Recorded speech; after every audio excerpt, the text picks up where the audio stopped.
ত্রিকোণমিতির এই টাইপের প্রশ্নগুলো প্রায় বিভিন্ন বোর্ড পরীক্ষায় আসে। যেমন আহ, বিভিন্ন অনুপাতের যে কোনো একটা মান দেওয়া থাকবে, অন্যান্য অনুপাতের মান বা থিটার মান বের করতে বলা হবে।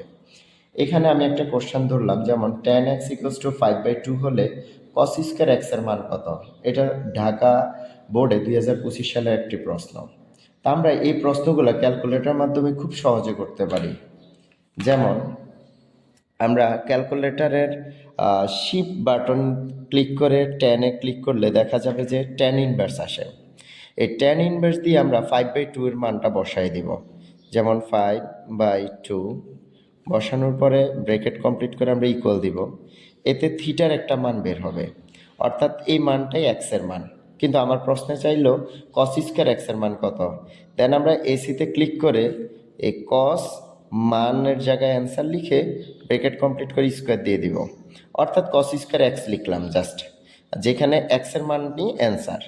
ইকুয়াল দিলে আমি আমার কাঙ্ক্ষিত উত্তর পেয়ে যাব 4/29, যেমন এখানে এই উত্তরটা। তাহলে এই সমাধানগুলো আমরা খুব সহজে অল্প সময়ে করতে পারি।